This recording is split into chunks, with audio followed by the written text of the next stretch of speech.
Porque la gente está pensando en lo que tú dices, el matadero, sangre, algo que todos tenemos en la cabeza, incluso el olor. Y, como tú estás diciendo, esto es una transición donde hay algo muy importante que es la tecnología.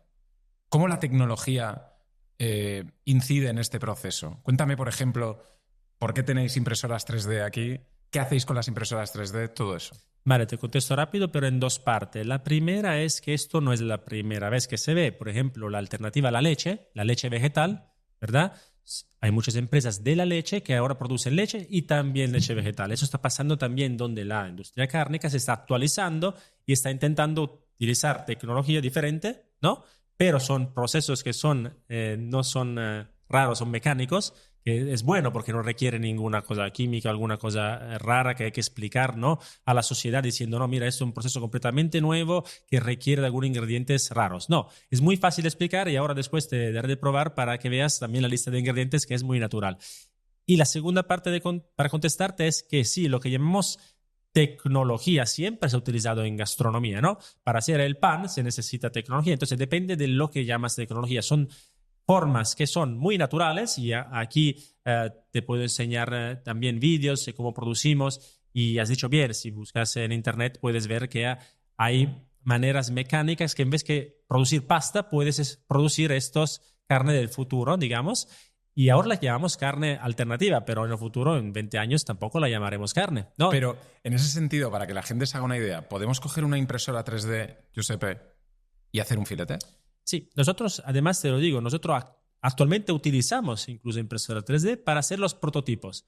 Como cuando un coche de Fórmula 1, tú creas la pieza nueva, la haces de forma rápida, tenemos una cosa que se llama un proceso de prototipaje rápido. Prototipaje rápido significa que de forma muy rápida y veloz puedes crear una formulación nueva con aromas naturales de un tipo o usar otro aroma natural para hacer otra versión. Podemos cambiar la textura orientando las fibras como si fueran del músculo, pero son proteínas vegetales y la ordenamos como si fuera una estructura de un trozo de carne y después que hemos hecho el prototipo con la impresora 3D podemos utilizar las mismas máquinas que se usan en la industria de la carne, ¿verdad? Para producir esto a escala. Entonces sí usamos ambos, la impresora 3D y también la producción a escala. Es decir, vosotros utilizáis la tecnología para imprimir un filete hasta que encontráis la perfección de ese filete y en el momento en el que lo tenéis ponéis a producción a un nivel ya más masivo para poder producir muchos filetes, ¿no? Es correcto, sí. Pero claro, conceptualmente estamos creando con una impresora algo que nos vamos a comer. ¿Y eso con qué materiales? ¿Con una proteína vegetal? ¿Con grasas? ¿Cómo lo hacéis? Sí, bueno, cuando tú estás buscando una alternativa a comida como si fuera carne, ¿verdad? Entonces, lo obvio es que tenga los mismos valores nutricionales. Entonces, la suerte es que si cuando tú estudias la naturaleza de cómo está hecha la carne, pues descubre que la manera mejor de tener una alternativa es tener algo que es parecido. Si tiene 55, 60% de agua, como cualquier pieza de un animal que puedas comer, de un músculo, por ejemplo, tiene alrededor de 20-25% de proteína, como una pieza de carne, tiene grasa y podemos hacer más o menos. Normalmente lo tenemos bastante ligero en grasa porque muchas personas ahora quieren comer poco, pero hemos descubierto que podemos marinarlo para que si alguien lo quiere más jugoso tenga más aceite, ¿verdad? Claro, es decir, puedes tú hacerlo a la carta. Sí. Es decir, quiero un filete con más grasa, con menos grasa, con incluso propiedades de omega 3 que le puedes imprimir, ¿no? Sí. Es como decir, no se necesita un milenio para crear una vaca Wagyu de Kobe, ¿verdad? Sino nosotros somos muchos más rápidos para probar y testear y si vemos que las personas buscan algo que es un poco más jugoso con más grasa o algo que es un poco más proteínico y más ligero, digamos, en grasa, podemos hacer diferentes, no solo valores nutricionales, sino incluso cómo las fibras están orientadas, si tiene la grasa infiltrada. Eso estamos trabajando todavía porque es un poco más complicado. Entonces, tenemos ya 4 productos que acabamos de lanzar en España, en Inglaterra y en Holanda.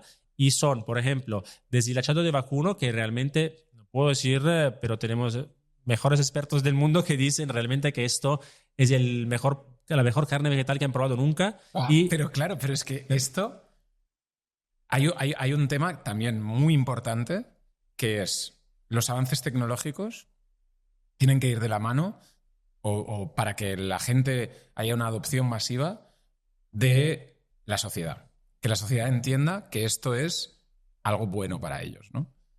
Hay mucha gente cuando salen, y seguro que tendremos muchos comentarios de este tipo en el podcast, en el que dicen, esto va en contra del hombre, esto estáis jugando a ser dioses, esto... Todas estas concepciones, ¿cómo lidias tú con ello? Bueno, yo lo veo muy, muy simple. Cuando tú creas tú has pero hablado con Fernandría, ¿verdad? Cuando creas un pollo para la ganadería intensiva, esto ya no es un pollo como en la naturaleza, ¿verdad? O cuando una vaca está criada para De hacer de pasto. comer, no es igual que no sé, parecido a como eran antiguamente, los toros, exactamente. Esto de crítica sobre jugar con la naturaleza, en la comida siempre se ha innovado.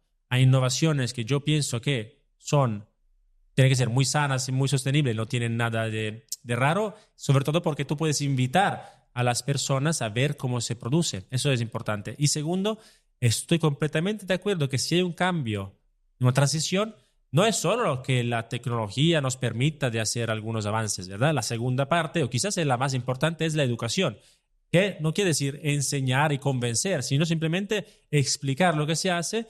Y yo creo que si alguien compara una línea de producción de carne con la nuestra, verá que es mucho más, parece mucho más limpio y más simple de entender. No es complicado. Es decir, no hemos inventado algo que cuando entiendes cómo funciona la forma física o mecánica no parece tan innatural, al revés, es muy, muy natural. ¿Y es positivo para la humanidad? Claro, porque es más sostenible, Ok. se requieren menos recursos, es más sano porque estás pues, sacando las proteínas del campo y las estás, poniendo en formato texturizado, pero usando una tecnología para texturizar, quiere decir, para darle una textura que es buena cuando la estás comiendo, pero usando una técnica mecánica, sin ninguna cosa química. Y si tú ves, por ejemplo, los embutidos, cuando tú lees la lista de ingredientes de los embutidos, no es carne, dice carne más sal, más no sé, aditivo, otro, ¿me entiendes? Tampoco es que lo que llamamos carne sea solo carne, lo que damos de comer al animal es importante, lo que después le metemos para que esto sea conservado, como tiene, digamos, la carne se gasta en un frigorífico después de un tiempo, entonces se intenta que aguante más y para eso se tiene que agregar ingredientes. Entonces, no es que sea una batalla muy complicada de ganar, según yo, ¿no? Quiero decir que si haces un producto que sea muy bueno, muy sano y muy sostenible, si es sobre todo muy bueno y las personas pueden entender cómo funciona el proceso y cuáles son los ingredientes, no lo veo tan complicado de explicar. No, es evidentemente una batalla ganada. Yo creo que sí, porque es más eficiente, es decir, Pero eficiente también, no solo empresarialmente, sino también para el planeta. sí, sí, no, pero es lo mismo, porque si sacas recursos y lo usas de forma más eficiente, es decir, si de un campo puedes sacar más proteína que de otro y además el producto es mejor, ¿no? Aquí es como los coches eléctricos. Solo esto gana cuando hay una transición si realmente es mejor de calidad, ¿no? O más rápido un coche o mejor de sabor, en nuestro caso, y al mismo tiempo cuesta menos. Entonces, ahí el punto de inflexión donde está la transición real, que no sabemos si es el año que viene, en 5 años o 10, pero el trend está claro porque son las generaciones nuevas, las jóvenes que tienen menos Reparo, sí, menos... sí, en probar e informarse. Entonces, sí es verdad que en el tema de la comida, yo también de Italia y aquí en España también, la verdad es que si cambia, si toca la comida, todo el mundo se asusta mucho, ¿verdad? Entonces sí que hay que ir con cuidado en explicar. Pero cuando lo explicas, no, nosotros estamos seguros que hay críticas, no digo nosotros, los que trabajamos en ese sector en general, ¿eh? Estamos seguros que hay críticas, pero sabiendo que las empresas también cárnicas están invirtiendo en esto, es porque saben que cuesta menos producir y al mismo precio puede ser algo mejor de calidad. Es difícil cuando comparas un filete increíble, carísimo, pero si vas al supermercado y ves los filetes que yo comía cuando era estudiante, ¿no? Eso que son filetes baratos y son muy finos, y Sí. realmente la sartén pierde agua, eso no es bueno. No es tan imposible de imaginar que al mismo precio puede ser algo que sea con grasa infiltrada, más bueno y con una lista de ingredientes incluso más limpia. No es imposible cuando lo imaginas así. Vamos a hablar de economía, emprendimiento. Si tú fueses un chaval de 20 años y te plantean, ¿puedes montar una granja o puedes montar un laboratorio como este? ¿qué crees que sería mejor a largo plazo? Hay dos cosas. Si me interesara el trabajo de campo, podría trabajar el campo, pero imaginándome en un futuro cuáles son los ingredientes que van a estar más demandados. A lo mejor requeriremos menos soja para darle de comer a los animales y necesitamos más, por ejemplo, proteína de guisante amarillo porque se usa para estos productos que son más modernos, ¿no? Y esto me dará será más rentable para mí porque voy a vender proteína de guisante amarillo directamente al consumidor y no para darle de comer al animal, ¿vale? Entonces, si me interesara el campo y tuviera pasión por esto, por el mismo dinero me podría comprar, si tuviera algo de ahorro, un campo grande, por ejemplo, donde podía imaginar y prever cuál es el ingrediente del futuro que requerirá la industria. ¿Qué tú crees que es la proteína del guisante amarillo? No, pienso que hay variedad y va a ser menos monocultivo que ahora, porque ahora, como he dicho, que se da mucho de comer a los animales, muchas veces son alfalfa para las vacas, soja para, no sé, para los pollos y los cerdos, entonces depende, pero si tú puedes imaginar cuál es la fuente de proteína, por ejemplo, vegetal, que estará más demandada, tú puedes empezar por un campo y después tiene mucho éxito y puedes comprarle el campo del vecino y decirle, oye, te doy una porcentual, pero a cambio hacemos este cambio y lo pasas en vez que de soja, lo transformamos en proteína de garbanzo, porque yo pienso que el garbanzo está en alta demanda. Nosotros usamos proteína de guisante amarillo porque no tiene alérgeno y además porque recupera el suelo del campo y pensamos que es una buena manera de empezar, pero en el futuro va a haber mucha variedad de fuentes de proteína, garbanzo, incluso puede ser de frijoles, puede ser de lupino, no sé cómo se llama aquí. Hemos probado nosotros también con cáñamo y fuentes muy, muy, digamos, interesantes para estudiar.